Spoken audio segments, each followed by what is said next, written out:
All right, guys and gals, we're back with another round of Run 8 today, and we're going to be taking probably one of the smelliest trains you could possibly ever take, next to a trash train, right? Those are pretty smelly too, but this is going to be a Molting Sulfur train that we're taking north up to Manchester, eventually on up the Lineville side past Campground. That's where we're going to end it at, but it's going to be the K69. We're just now coming around to Talbotton right now.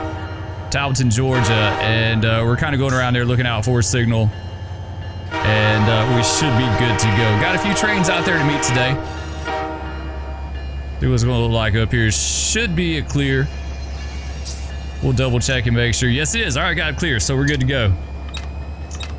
Let's go ahead and get on it. So yeah, this is a Molting Sulfur train. 70 cars, 70 tank cars of empty molting sulfur. Let's hop out and take a look at it real fast here. There you go. You can see a little bit. What was interesting about these trains, and as far as I know, they still run them, but back in the day, they had a lot of foreign power on them. They had a lot of Sioux engines, Canadian Pacific, and Wisconsin Central. Those were really common, all those engines on there. So that's what we got today. We got some Sioux engines on the head end. Pretty cool, and a CSX unit third out, and then all our sulfur tank cars as well too. So pretty cool train. Caught this one a lot back in the day. Sure did. Caught it a lot back in the day. It was always interesting to take it. All right, let's get this crossing here. Got the K3 horn going. I will look it up in just a second and tell you exactly what it is.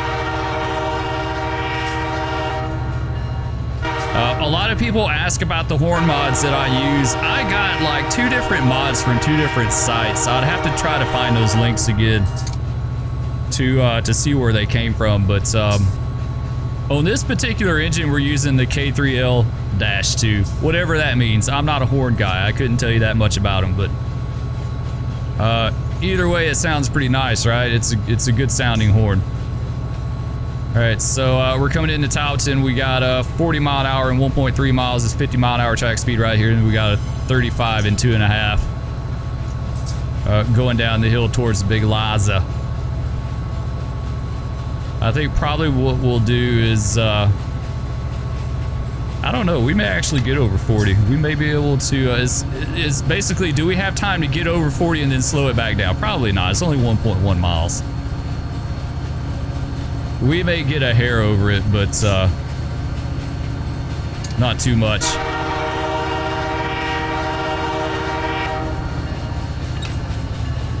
There's back out throttle. So we started down that little dip, and then it kind of levels out right here.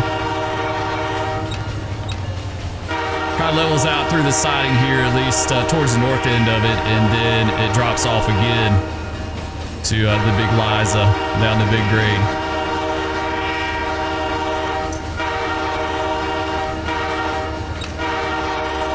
Yeah, we're gonna have to just grab some air on this. Alright, build them off. We'll get 10. And get ready for some dynamics too. Alright, let's kill the bell. There we go. Alright, she's coming back down.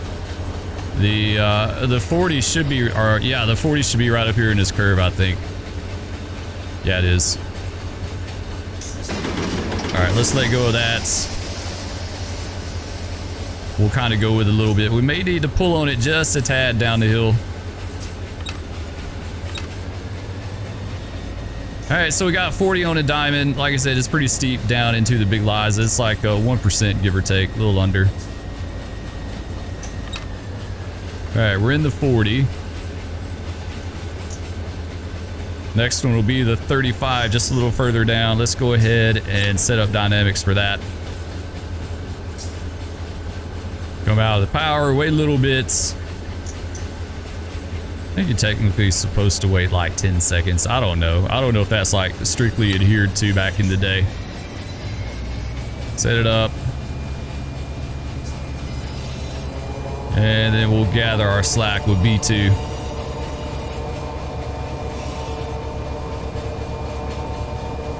For me, running in game, I feel like B1's kind of a waste, you know, like it just doesn't seem like you really start gathering the slack until you get into about B2. I mean, not saying that B1 isn't useful, it absolutely is, but it just depends. It all depends. It depends on the feel. You know, it kind of depends on, you know, what the train's doing. And there is a feel to it in game as well, too. You can't physically feel it, but you kind of get an idea of what the train's doing a little bit. All right, it's going up to B6. The 35 should be right up here.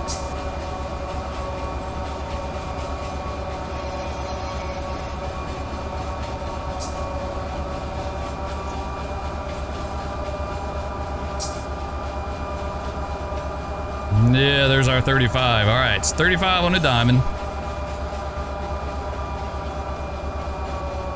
Wow, the dynamics a little bit.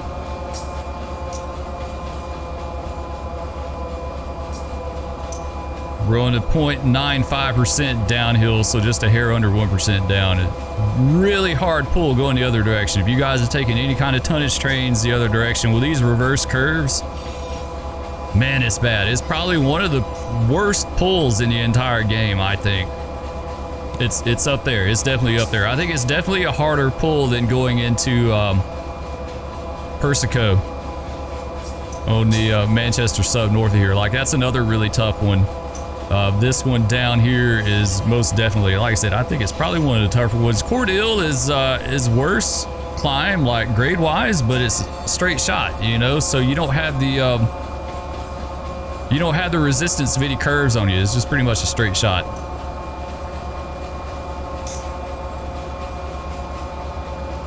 All right, I think we're good. She seems like she's settled in pretty good. Empty train, not much to it really on these. You know, you're looking at 3.5 HPT, 70 empties and 4,363 feet long. Back in the day, we would have ran with all these units online. Nowadays, they'd probably have you shut at least one down, if not two. Like, it's ridiculous. But we didn't have to worry about that stuff back then. Like, I remember when they first started kind of harping about shutting units down. A little bit before I left, but it wasn't like, prior to that, wasn't a big deal. Just ran with it.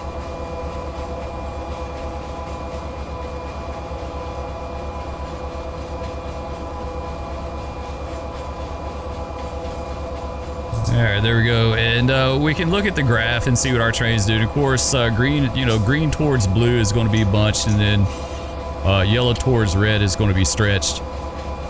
So she's bunched a little bit on the head end, but nothing crazy.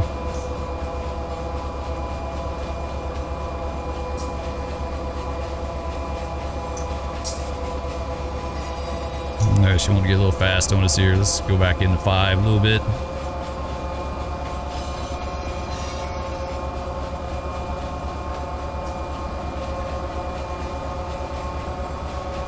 The Sioux power was always cool. I caught 1 or 2 trains with Sioux engines on it. I know one for sure I got. We had 2 Sioux SD50s on the head end. They were the white units. The white units with the front end was painted red, I think, and it has like the red, it's like a vertical stripe. That's what we had, and I remember that because we had a ton of rail fans like following us along our trip, making pictures and videos. Like, there's got to be some pictures of that train out there somewhere. That was probably around 2002, 2003-ish, something like that. So, all right, she's getting slow because we're getting out at the bottom here. Go ahead and come on out.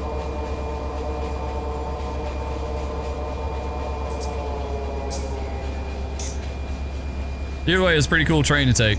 I enjoyed it. It was something different. That's the one thing I always loved about railroading, was that every trip was different. You never knew what you were going to get, right? You never knew what you're going to have for power. Sometimes it was cool, sometimes it sucked. You know, I was totally okay with the Sioux engines. You know, they weren't comfort cabs or anything, but I didn't really care. They were neat to have. There, we're getting ready to come out of dynamics. We're out of the 35. We're back in the 40. We got another 35 coming up.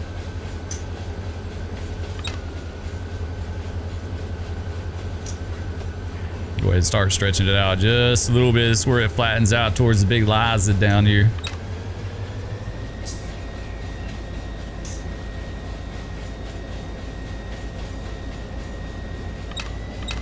I think we get a pretty good run for the hill here. All right, so we go down to the big Liza and then it's right back up another 1% grade. So 1% down and 1% back up. This train should basically walk up that hill though. It shouldn't be a problem at all. With it being empty, it'd be really easy to take up.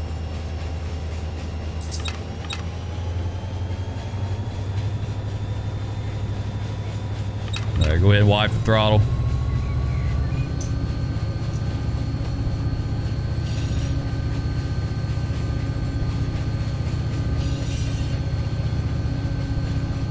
So one thing about this stretch, there's not a lot of crossings. Like, I think this is probably one of the most sparse area for crossings out of the whole route. It's just so rugged through here. There's just not a lot of roads. And if you watched my flight sim video the other day, then you kind of got a little bit of an idea of what it looked like through here.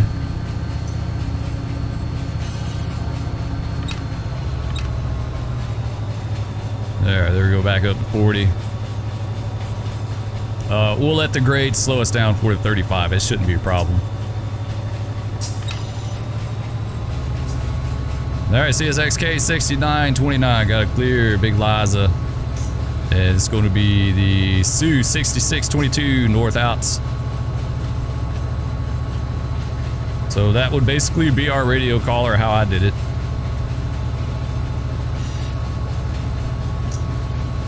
Come over the big Liza here now. At current times, you know, today there's actually a siding here right now. I forget what it's called.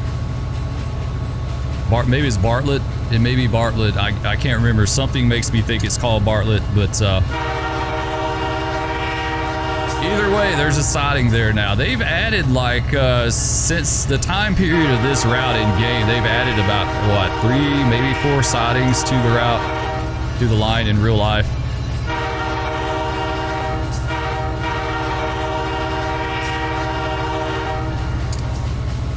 Ooh, we're getting way fast here. I have to watch it back out. I was watching that crossing more than I was the speedometer. It's alright, she'll slow up.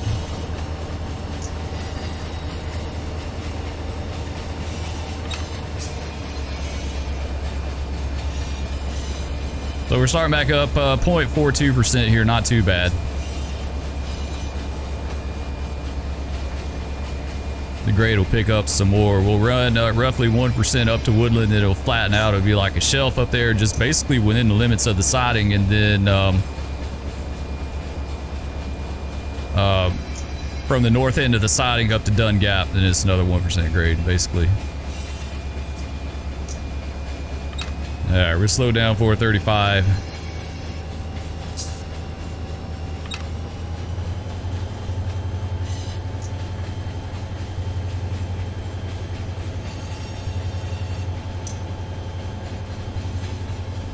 There, you see some of the train and the hills off in the distance there. You don't really get a good look of those hills because of the trees and the vegetation and stuff, like, block your views. There's not a lot of, like, good sweeping vistas along this this route. Like, everything is pretty much, you know, trees. Basically, that's Southeastern Railroading for you. Any of you that have done that, like, know that pretty much the way it is. You see the backside of everything. The most remote forests and junky buildings and industries and stuff like that. That's pretty much it.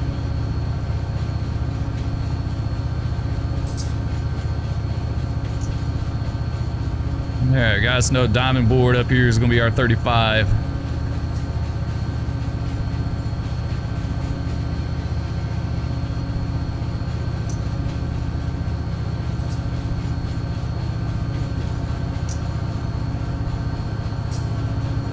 Oh yeah, she's gonna walk up this grade, no problem.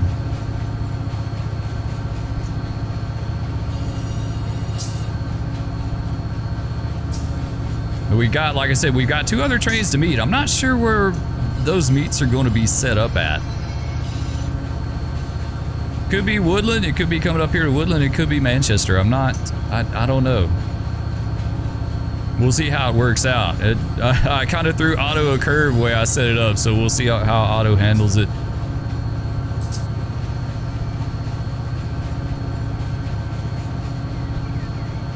Let's take another look here, another view. We'll do one. I think this would be a good spot right here, actually, in this curve. Yeah, that's gonna be a good vantage point.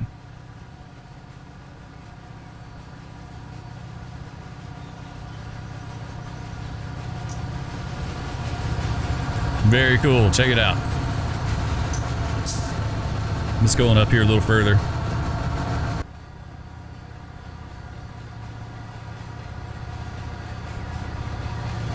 All right, there you go. There's our Sioux engines in. We got SD45-2 on the bottom. Then all our sulfur tanks. I did catch a SD45-2. I didn't see them a whole lot back in the day, but the one I caught actually was a Montana Rail Link SD45-2. We had it on a piggyback, his lead unit on a piggyback, so that was kind of neat. We had some really cool power back in the day. Had that as the leader. I know I said before we had the, I guess it's called the old BN SD70 MACs, where they in the Grinstein paint scheme or whatever, that cream white with the green. Had that one time on a train. Looks like, what was that, 45 I think right there. All right, we got a advanced approach on distant to Woodland, K6929 Sioux 6622 north out. Had that. The best one that I can remember ever having was a Santa Fe GP50 on the head end of a piggyback. That was pretty cool. And I remember us. I remember the hotel van. Like, we rode in a van from the hotel to the yard, right? And so the van is taking us to the crew point there in the yard. And I remember seeing that Santa Fe GP50 sitting. It was on the old cab track. Or maybe in the they may have called that the record track. I think it might have been the record track. But as this track, it just kind of came off the yard, and it was a GP50 or a Santa Fe, and then like a C40-8 or something like that. Some kind of Spartan cab G. Nothing spectacular, spectacular. And I remember seeing those sitting there, and when we rode by, I remember saying something to my engineer. I was like, man, it'd be cool if that was our power for the trip. And so I called the yard master, and sure enough, that was our power. So we almost didn't take the Santa Fe in the lead. We almost turned them on the Y because there was some kind of an issue we were having either with the radio or I can't remember what it was, but I remember we almost turned the power. Like, we almost turned it. And it's like right before we made the decision to turn, we figured out whatever issue it was, and we wound up running with it in the lead. Needless to say, it had a high coolness factor on the GP50, but it rode like a wagon. Like, it was really rough. It was a rough ride. All right, CSXK 69 guide approach south end of Woodland, Sioux 6622 north out.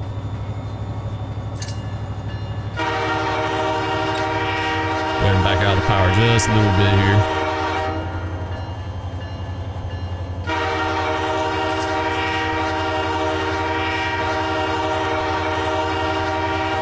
All right, so they're going to hold us at Woodland for at least one.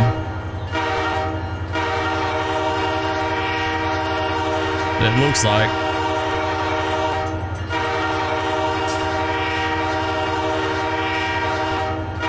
We're our flight sim video. We got a good look at Woodland from above.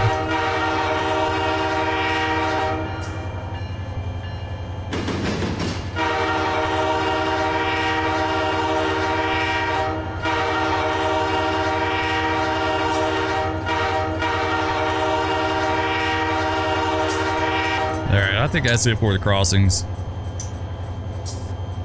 All right, well, we'll just we'll ease on around there and see who our meet's gonna be. I think it's gonna be the 647. I think we're meeting the Q647 off the Lineville side up here. Woodland, like, this is true to life. Like, Woodland was a place you went in the whole lot to meet, waiting to get into Manchester. Of course, now it's double track. It's double track all the way between Manchester and Woodland, but.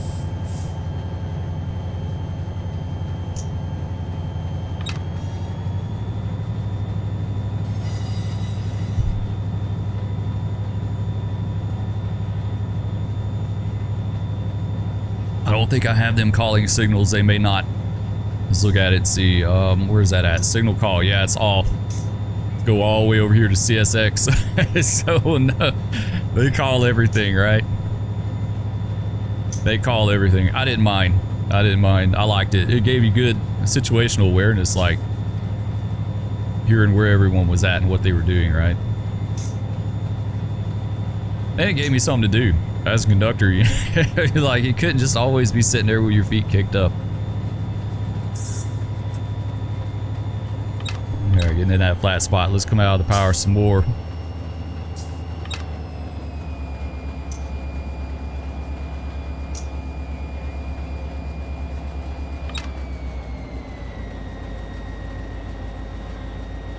So track speed's 45 here. Actually, back in the day when I did it, it was 50 through here. You used to haul butt through here if you could get up to speed. Like, it's such a small area between the diamond boards that a lot of trains couldn't do it. Now, this is a 2005 track speeds because even though the route's 2002, 2003 infrastructure, the 2005 timetable is available to everyone online. So, but yeah, it was 50 back in the day. I'm almost certain it was 50 through here. It was 50, but it was one of those 50s that you hardly ever saw. Like, you just didn't use dynamics for this.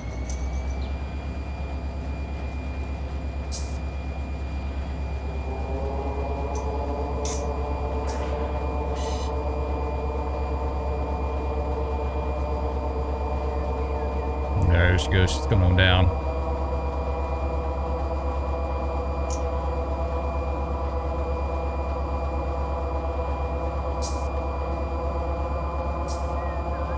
Don't know how long we'll be here. Maybe for one. It might be for one. Could be two.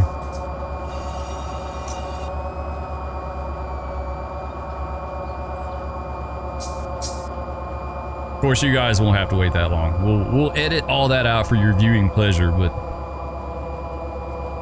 I think we're gonna lean over here a little bit. Still can't peek that signal. Signal's gonna be a stop. Just trying to look for the location a little bit here. We just ride around this curve on the other side of that signal, or on the other side of the crossing. We'll stop short. We won't block that. There's no point in pulling up on that.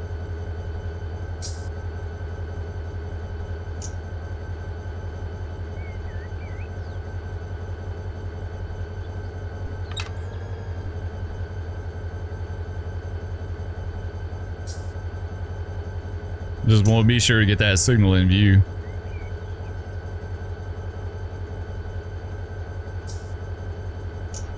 We may not be able to stop short of it. I can't see it yet. There it is. All right. Yeah, it should be good right here. Let's go ahead and give a little independent.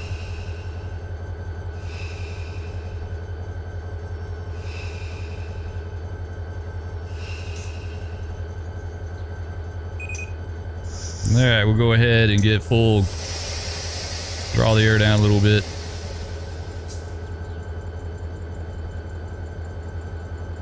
All right. So I guess we're going to be waiting here a bit for our next train. We'll catch up in a bit. All right, a Q245 finally decided to show up. It actually took him a while to get down here, man, but he's finally rolling around the north end of Woodland here into the siding.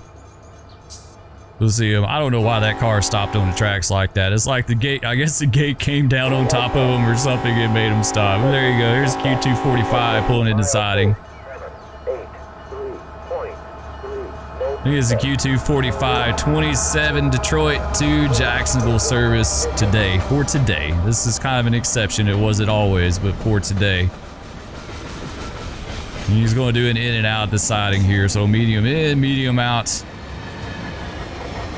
And I was hoping we'd get to blast off after this, but we may not. And we're going to go ahead and cheat. We're going to go ahead and cheat because we got another train right behind him. It's Q647. I don't know if he's going to hold him there at South Manchester and let us go, or if he's going to bring him on down as well too. But you can see him sitting there.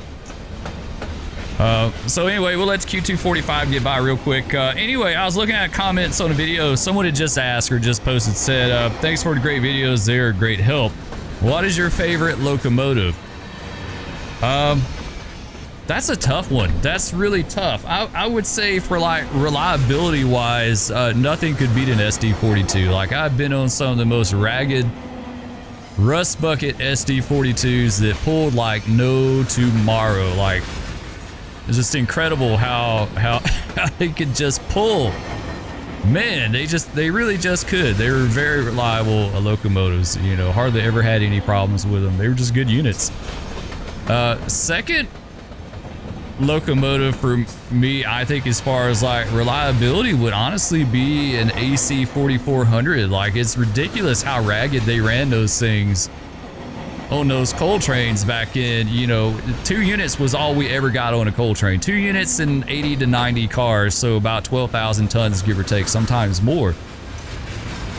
But the AC 4400s are like, I don't ever remember having any kind of an issue on an AC 4400 back then. Now, I didn't do it for a whole long time, just a few years back in the early 2000s, but I never remember a problem on an AC 4400. Like, granted, they were fairly new, but I just can't. I've thought before, like, can I ever remember one like breaking down or just having some kind of an issue? And I honestly can't. I think I remember one having a locked axle indication on it or something, but it was false. Like, it wasn't really a thing. But yeah, so those were nice. Always lean towards the Spartan cab units. I just like that. To me, the Spartan cabs were more like true railroading than the comfort cabs. It didn't matter to me.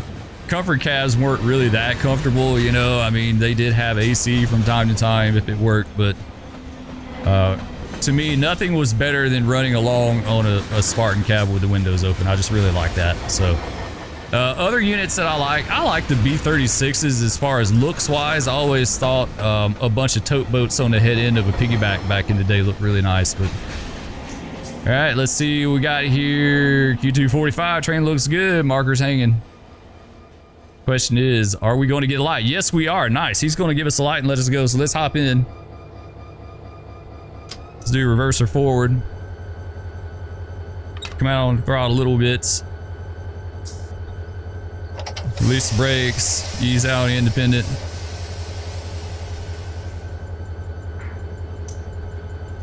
And we can blast off. Nice. Nice. He's going to let us go. I'm really surprised by that. I thought we were going to be here for 2, which wouldn't have been like, that would have been pretty close to true life.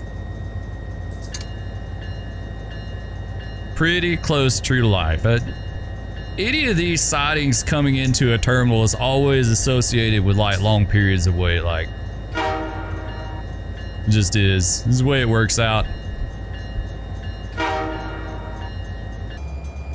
All right, go ahead and open up throttle a little bit more. All right, we do have a clear north end of Woodland, K69, 29, Sioux, 6622 north outs.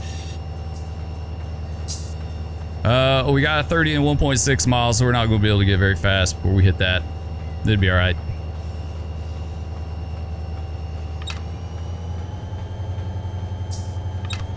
Which, the cool thing is, like I said, we got someone waiting to meet us in Manchester. So I'm kind of curious how he's going to have us routed. Yeah, Otto doesn't have us routed right. K69 could go up to Manchester sub. It could go to Atlanta from time to time, right? Like, but it predominantly went on the Lineville side, and that's just because it's not set up in the in the file that tells like what direction the trains go and all that stuff. So what we're going to do is disconnect auto. All right, and go back. So he's got us right. He's got us going in the south siding here, but we don't need to go towards Atlanta. We need to go on the lineable side. So we'll do that as soon as the signal is knocked down.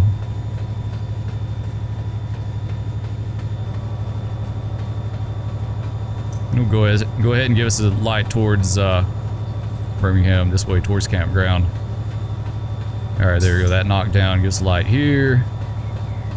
Come out at 5th Avenue, and we're set. All right, yeah, that's fine.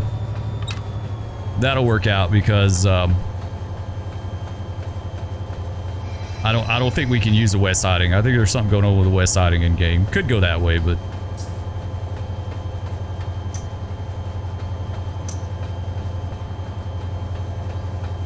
All right, let's carry on.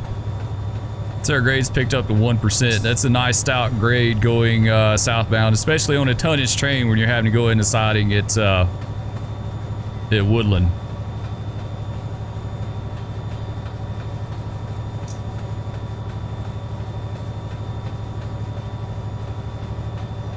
All right, it's gonna be 50 on that diamond. We're definitely not gonna worry about that.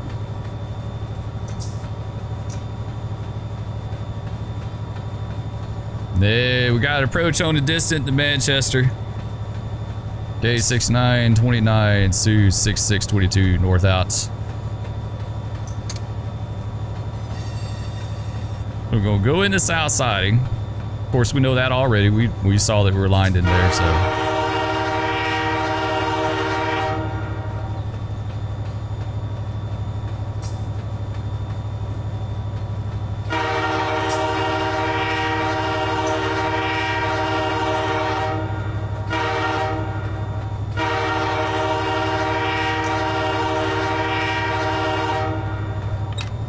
There we go, by the DD. A little more power here. Equipment defect detector milepost 783.3. There, it's gonna be part of Pine Mountain directly in front of us there. Got a good view of that in the flight sim video I did where we kind of rail fan from the air.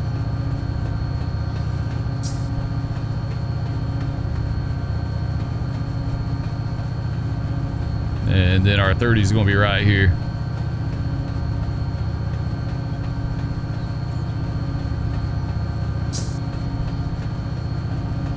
So of course, to go around to the south end of Manchester, we'll have to be looking out, and we're going to be going down grade, and we're going to have a restricting into the siding, so that is kind of a little bit of a tricky spot, right? Like, you got to have your stuff under control. You know, when you get these approaches back there, if you didn't know it, like, you know, it's not a guarantee. You need to go around there ready to stop. Of course, even though, you know, like, we know we're going into siding, right? We know we should have a restricting, but go around there looking out. 0.91% grade going up to Dun Gap.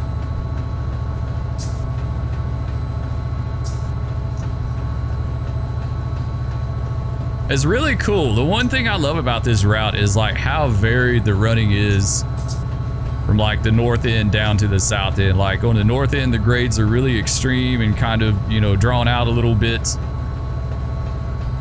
On the south end is a lot more hogbacks, stuff like that, riprap.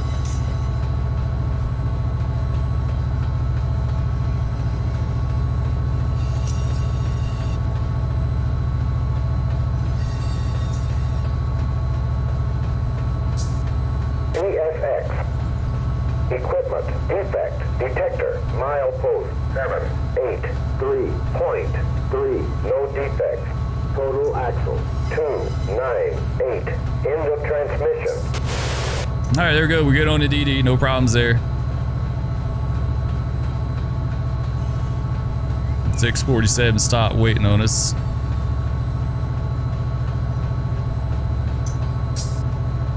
They literally just started their trip. Like they got on the train at the yard office and then went to the south end for a stop. They just started their trip.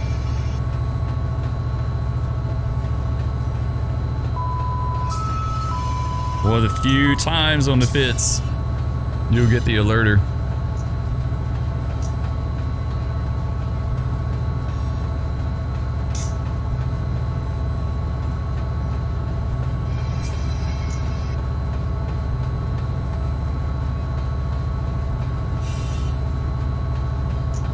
You're a little more power. Yeah, this is a good train going to upgrade. Not a problem at all. This is a fun one to run. And I don't remember the Sulfur being too sloshy when it was loaded. I don't think it was. I think it, like a tank train, you know, when you bring it to a stop, it's like a truck, right? It's like it's going to be sloshing you back and forth a little bit. I don't think it was too extreme. It may have been a little bit. I don't think molten sulfur is like a true liquid, you know. I kind of picture it in my head being thicker, right? Like a thicker type of liquid, but I could be totally wrong. All right, let's back out throttle one more time.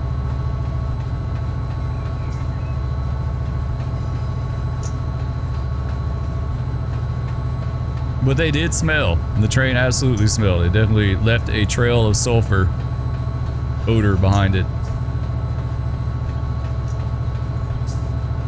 And as far as the use, they took these down to the Bone Valley in Florida. They're used in, I guess, fertilizer production down there with the phosphate somehow. But that's where all these trains went. They went down to Florida. I think they originated up in Chicago. And they would go to Florida. They could split directions at Nashville, like they could go on the Atlanta side or the Birmingham side. They predominantly went the Birmingham side that I can remember, but they could go Atlanta. All right, here we go, coming through Dunn Gap here.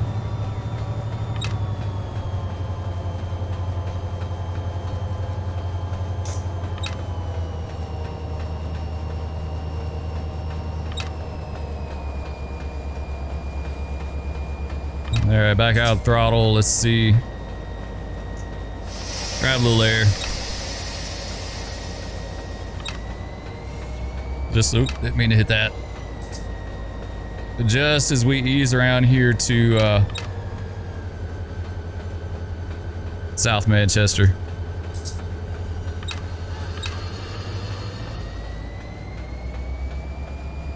All right, I think we let go of it now. Just a little extra insurance while I set up dynamics.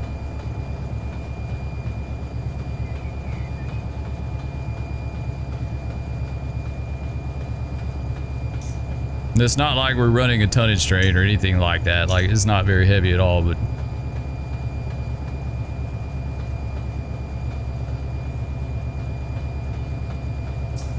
And our signal should be up and around this next curve here.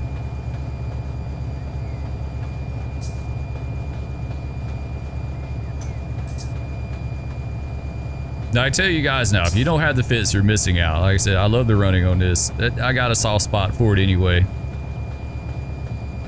Because I am a little bit familiar with it, but I definitely run. I love running this route. It can keep you. It can really keep you on your toes.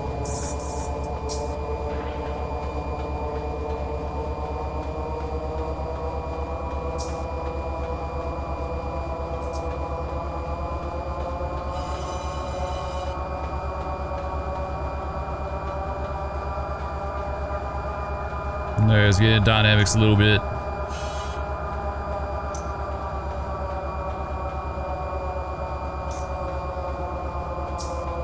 We start looking out for this signal up here. Of course, like we know we lined ourselves in. We're lined in, but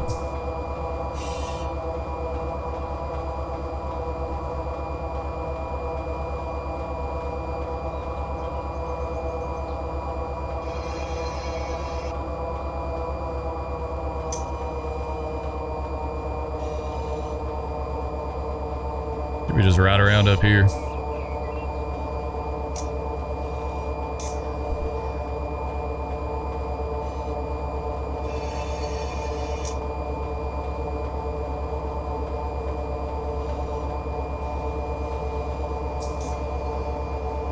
You can see they got the tag readers up here on the right of way. Those are pretty cool too. All right, should be coming into view right now. There we go. All right, we got it restricting it to the siding South Manchester. K69 29 Sioux 66 22 north out. Can't even remember that number.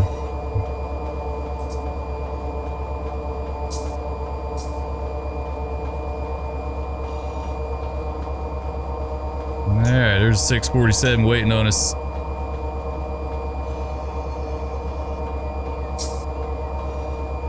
Really impressed he held him here. I honestly felt like they're just going to go back to back, and that's probably how it would have gone down in real life.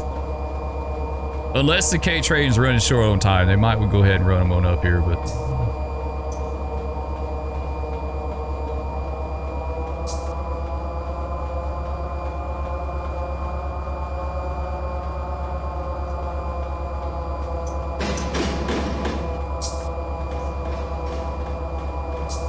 Alright, there you go. Welcome to the Manchester sub.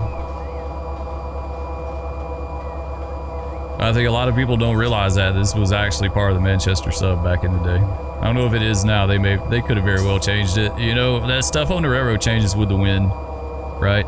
It's like whatever mood they're in at the moment is what they decide to go with.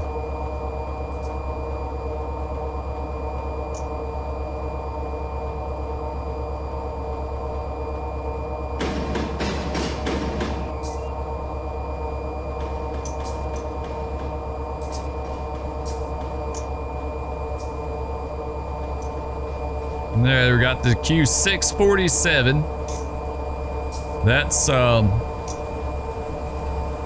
Chicago to Waycross service. Just a slot freight. It usually had a lot of like Canadian cars in it, a lot of lumber. Trying to think what else. I think it had potash in it. I don't ever remember that train having any auto racks in or anything like that. Usually just always like just plain old slop freight. And up until they did this last symbol changes, it was probably one of the longest continuous usages of a train symbol on CSX. Like that train it run as a 647 Chicago to Waycross for what, decades? Like literally decades unchanged. Like I remember them running a 647 when I was a kid. Like, and then when I worked, they ran a 647, and then they ran it all the way up until this last symbol change, whatever they did.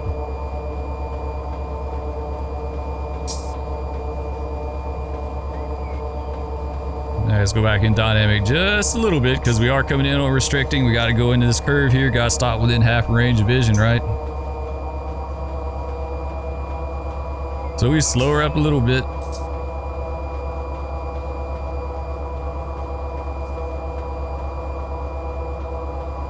And you see this train does have potash in it too. That's pretty cool. I want to say this is one that came with a route. I don't remember setting this one up.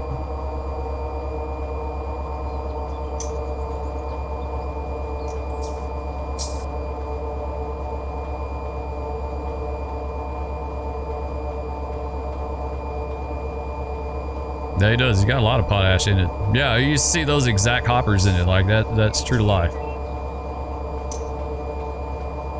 Lumber car, yeah, lumber cars. It's pretty much set up like a 640, like what a 647 would look like in real life. I want to say maybe it had some molting sulfur tanks in it as well too. It may have had a few. It was not like a crazy amount, but it may have had a few.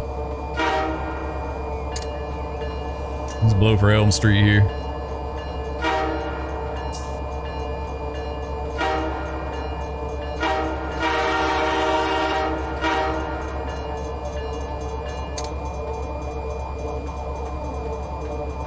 There go by Elm Streets. Coming into the yard, we'll come down here, we'll stop for a split second, we'll simulate a crew change, and then we'll blast off towards campground because we've never been up that way. I want you guys to be able to see that too. Campground, of course, will be on the Lineville side. That was a sign. The side I worked the most out of all of them was the Lineville side.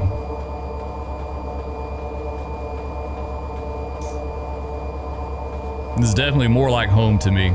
And I was very familiar with Limeville side, and you would like the back of my hand end to end.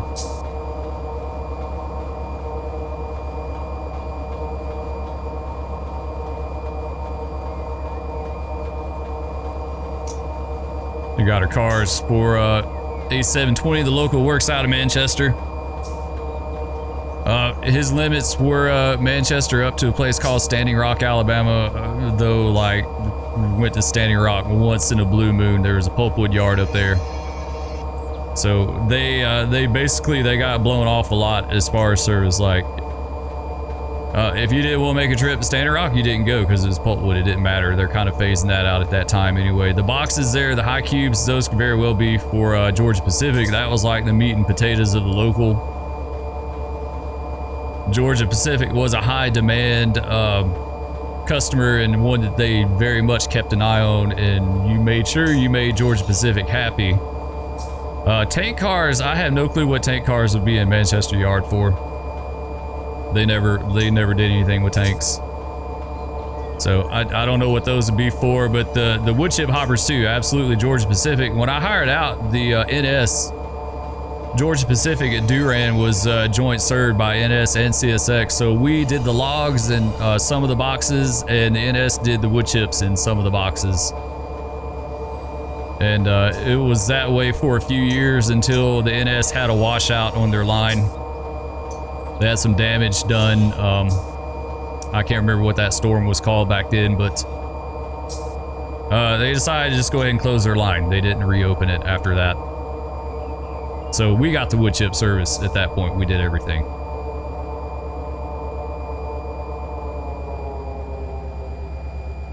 All right, there we go. We're coming up here,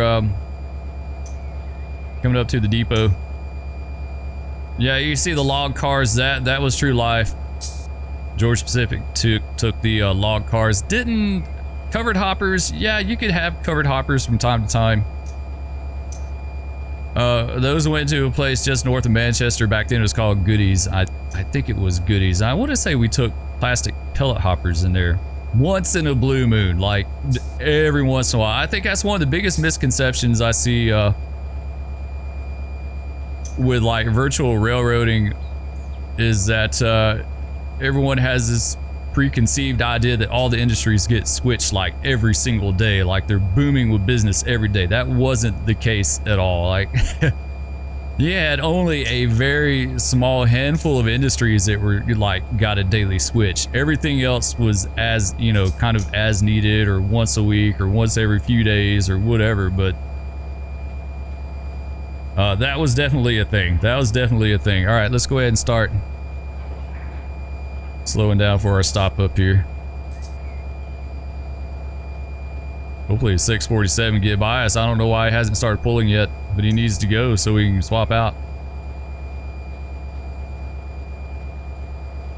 So that's basically how it would go down. You come in the south siding, you would stop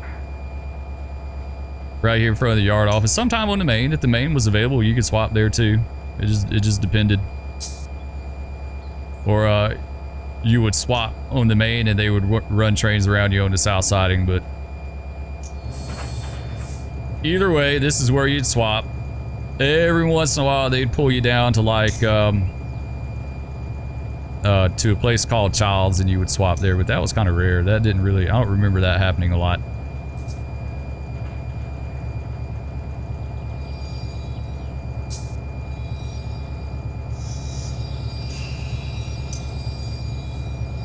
Let's get out here in front of the yard office.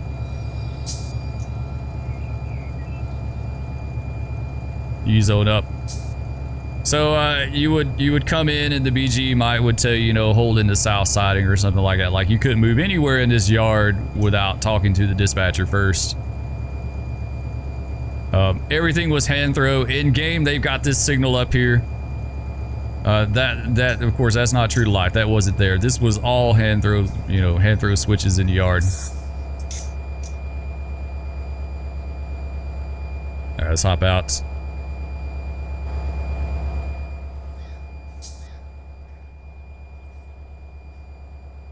All right, there you go. That worked out pretty good because 647 didn't have it blocked. So we'll see about stopping right here, making our crew change, and then we'll take it on the campground. All right, so we're the fresh crew. We're walking up to our train. You bring your bags up here, throw them up on the porch, usually hand them up to each other, and then we would go on about our business.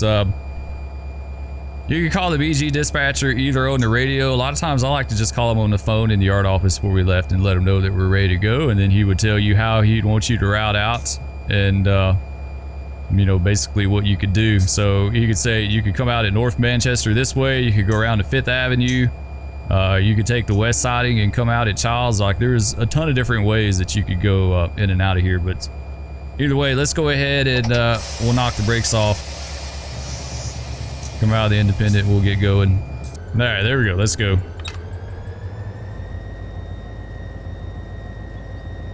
So now we basically, the way we're going to go is out of the south siding here. And we're going to go out the old way to 5th Avenue. Of course, like I said, these signals weren't here in real life, these dwarfs. This is purely for Otto, for him to be able to manage the AI traffic, but in real life, these weren't here. This is just a hand throw. If he told you to come out at North Manchester, then you could just go around that way. But usually, like, I don't remember coming out of the south siding and going around North Manchester that way. Like, I don't think so. It might have happened, but I don't remember that being a thing. Usually you go out at like 5th Avenue or Childs. Of course, there's our sign there. Got the MU cables hanging on it. That's true to life. That's absolutely true to life. North Manchester over there, of course. Very nice. And then the new way around to Birmingham. And then the way around to Atlanta.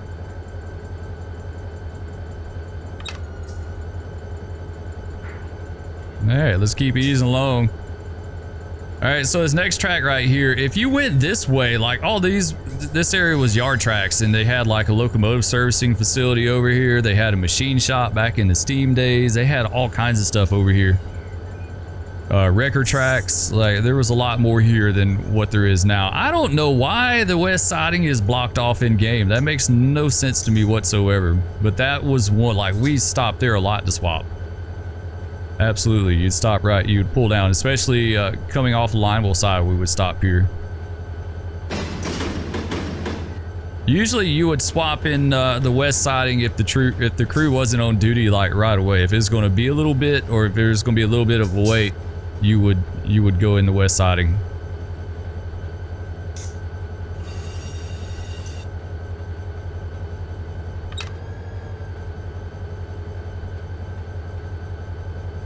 All right, so we're going to carry along to 5th Avenue over here. No guarantee we'll have a light. He's just going to say, come on out at 5th Avenue, signal indication, because he doesn't know what you got. Like, he knows what he routed you, but he doesn't know what you've got. We're going to ease along up here. Let's start slowing it down a little bit here.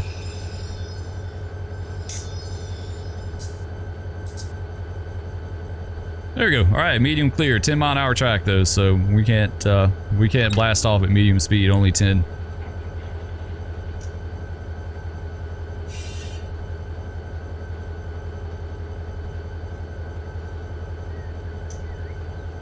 But yeah, this is 5th Avenue right here. West siding on the left. New way on the right. I don't know why that's called the new way. It's been the new way as long as I can remember, all the way back to like the 40s. Like I've seen yard drawings from the 30s or 40s and it was called the new way back then too. So I don't know exactly when that happened. The earliest drawings I've seen of the yard, the track layout is definitely a little different as far as how trains were routed through, but all right, let's go ahead and count that 10 off. All right, so we'll just ease on down to the north end of the west siding, which is a place called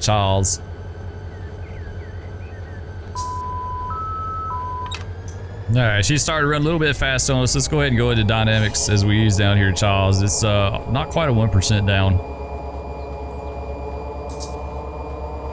We're about halfway out of the 10 right now.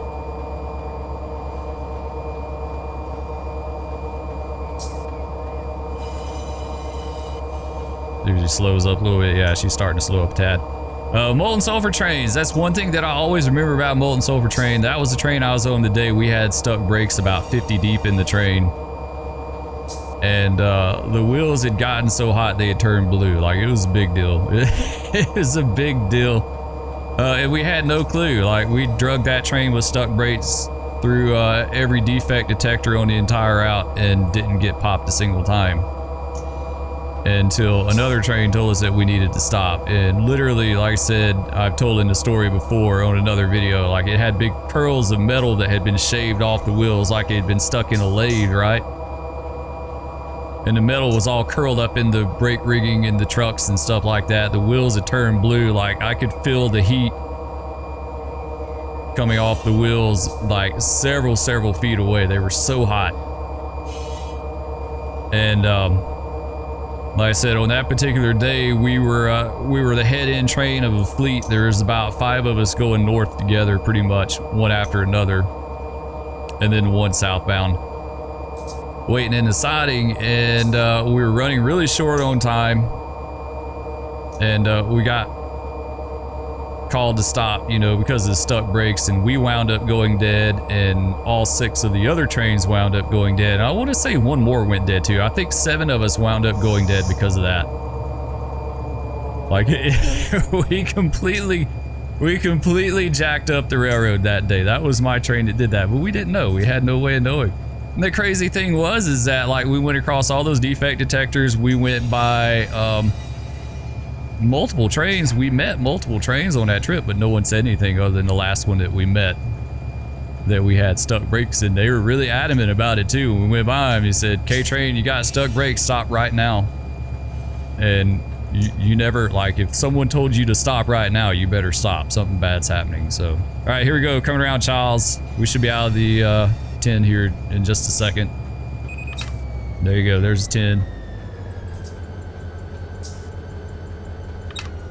Yeah, I don't know why the west siding is blocked off. That's kind of a shame, though. West siding was really important in the yard back in the day. All right, so we'll run 34-bit now. I think on up this straightaway here and then around the curve to the right. I think that's how that went. It's been forever, man. I've never even been up here.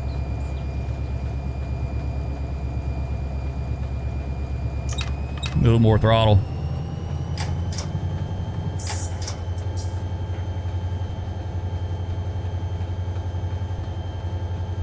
This seems like back in the day there was a switch that the switch to goodies came off somewhere in here. I think it did somewhere along here.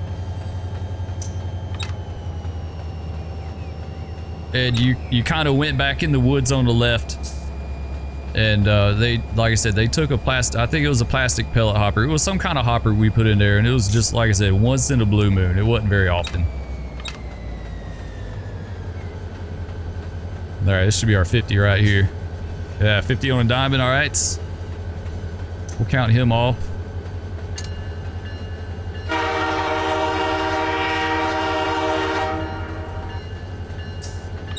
All right, so if you're liable crew, you're just now getting your day started.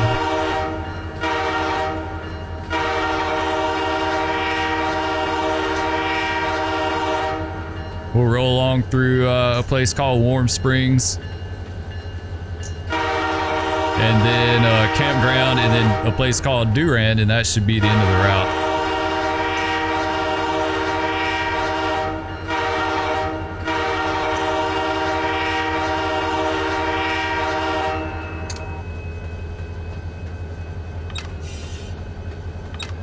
Now come out, throw a little bit more.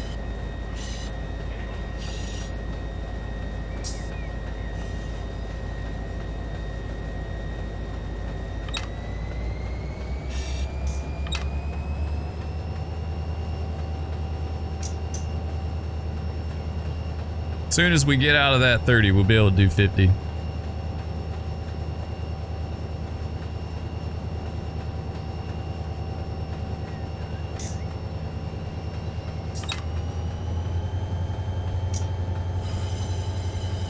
I want to say the top of this grade was up here at this bridge. Yeah, okay, yeah, it looks like it is. Yeah, I kind of vaguely remember that a little bit, but you can see where it drops off up here. Right about where that bridge is at.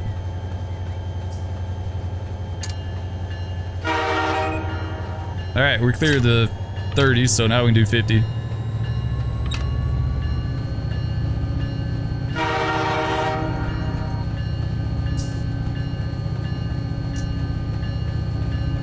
There's some kind of old farm crossing right here. We won't go too crazy with the horn.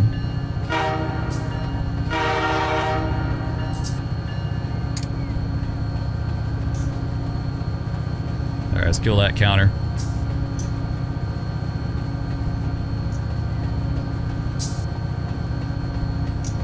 Yeah, I think our grade drops off right up there. About 0.5% up there, 0.6.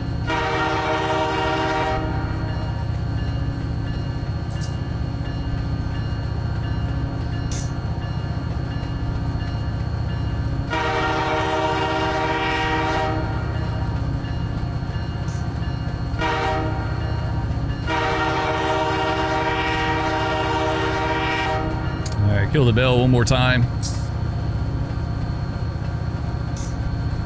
Always like Warm Springs. We're going to come into Warm Springs up here is one of my favorite spots, and actually a location where I know the K train that I was on with the 2 white SU engines, I know someone got a picture in that curve at Warm Springs. I've never seen the picture, but I know absolutely there was 2 guys that followed us, and it seems like they were videoing and making pictures. But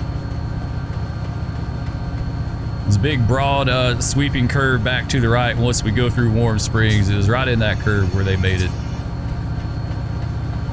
I had several people make pictures of the trains that I was on. I really wish, I wish I could find some of them. There's someone that made a bunch of pictures and video of me working the Q592 switching in the yard at Manchester. We had an old Morrison Knudsen, one of those MPI engines on the head, and it was like a rebuilt SD40 or SD45 or something like that.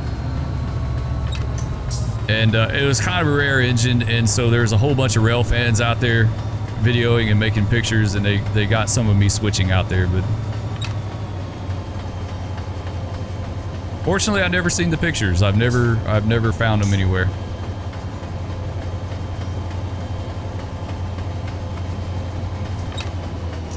There, that'd be the distant to Manchester going by the other direction. Or the distant to Childs, I should say.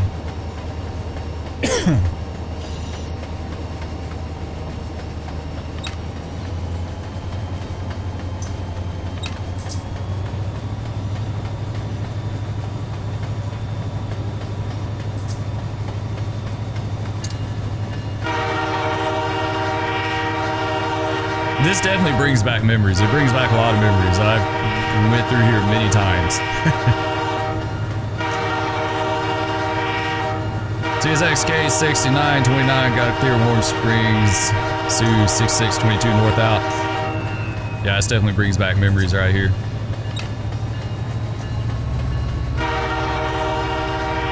Wow, the DD.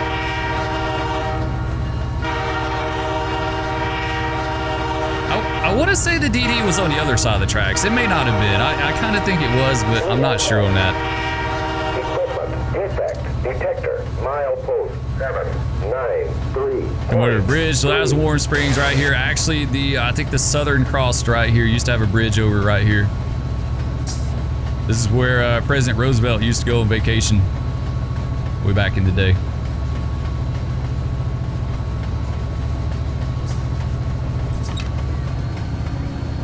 Alright, we come through the big sweeping curve here.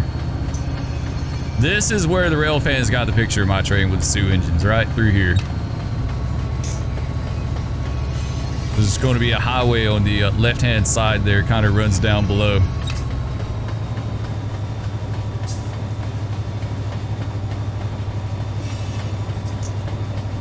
And we'll say it was up here around this bridge. That was a good spot. You see people there a lot making pictures.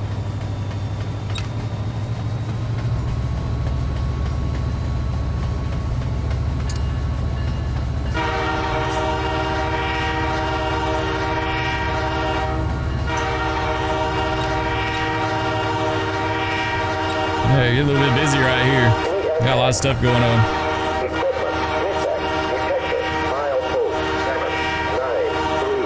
I like that horn. Sounds good. It's different too. I like different horns. 298. End of transmission. All right, good on the DD.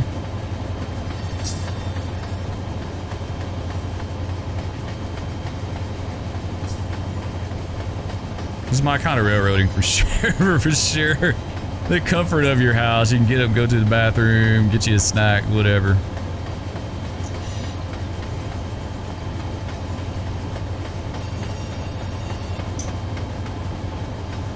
I can tell you right now, nothing sucked worse than taking a dump on a train, on a freight train.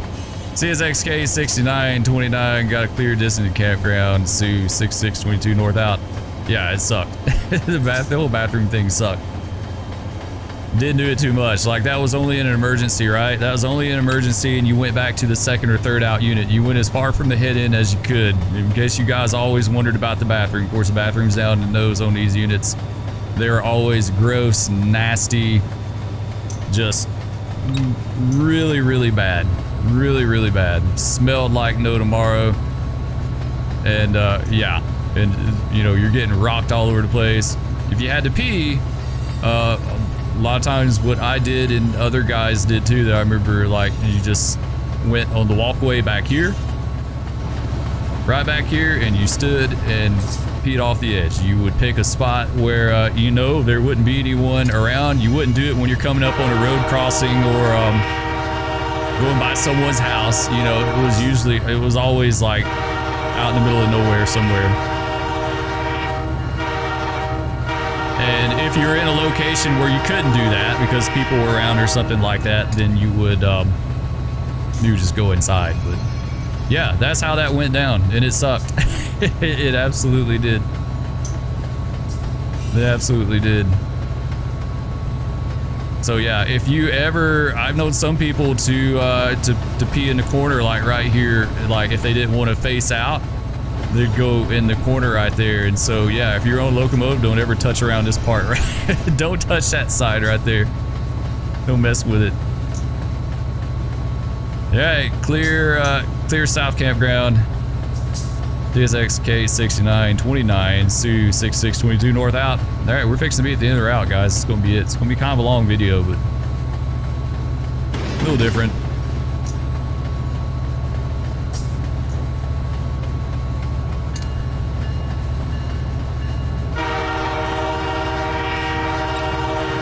A little more power here.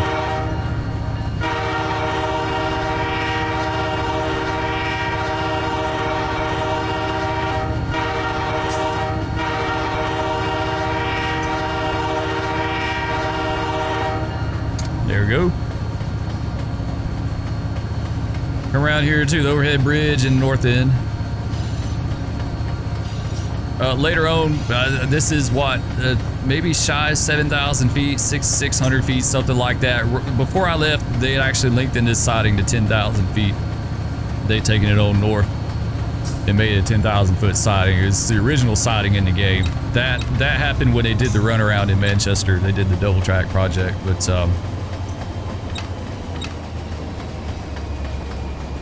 I think it's like right at 7,000 feet, maybe.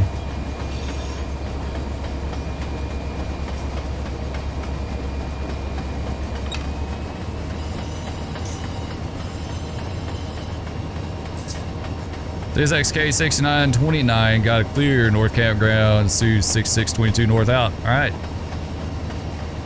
Yeah, they took it right on north from here. This little bridge here.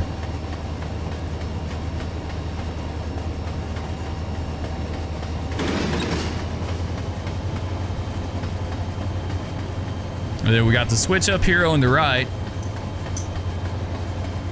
And back in the day, this was a pulpwood yard. It seems like it went out of business before I left. Like maybe early on they were doing Pultwood there, and then it went out of business. Pultwood was really big, and it was just starting to kind of phase out when I hired on. I want to say the Lineville side was the last sub on CSX that loaded Pultwood regularly. I think so. Yeah, it used to be right here, one right here. And then one working, one at Standing Rock. That one was still open when I left. I remember that. There used to be one at a place called Pine, Georgia. There used to be one there. I think that was closed when I hired out though. Good little there.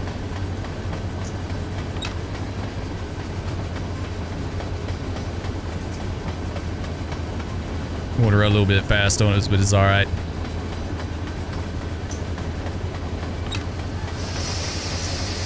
I forgot how steep this grade was coming down through here, to be honest. Like, I totally forgot that was a 1% grade.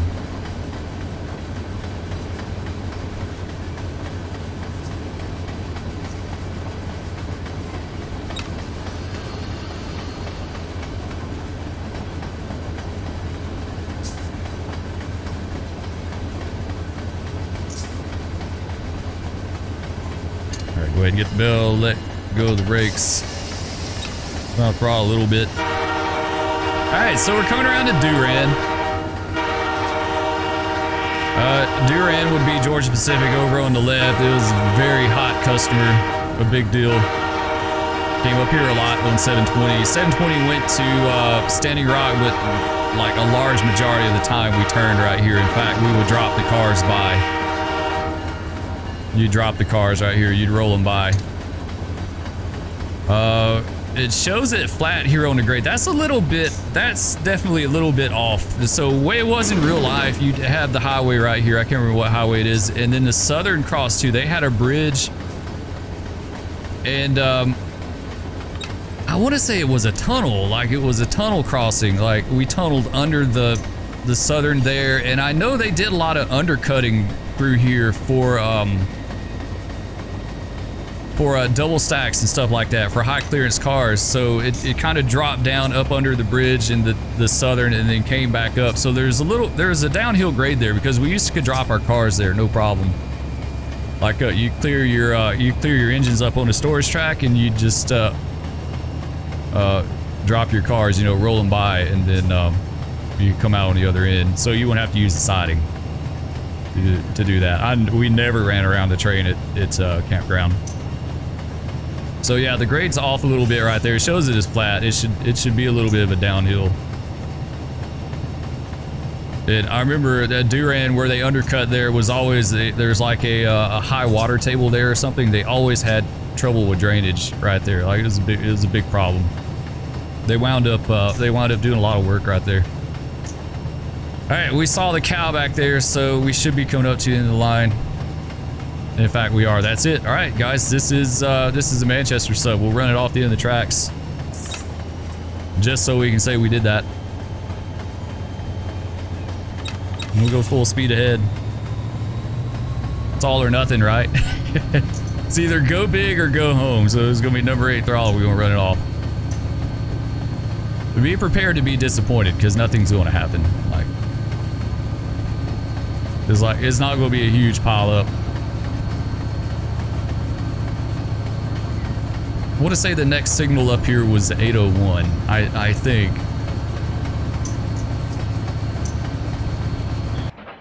There you go. That was it. All right, guys, that's going to do it for this one. I hope y'all enjoyed. If you did, hit that like, subscribe, ring that bell, leave me a comment. Let me know what you think. Love all of you, and we'll catch you on the rails next time. Peace. Powerful. I don't think. Oh, what was that? Oh, it was horrible. Slam on the brakes. If you're not sitting down, you are now. What? No, big cat, no, stop. Oh, no, kitty, go. No,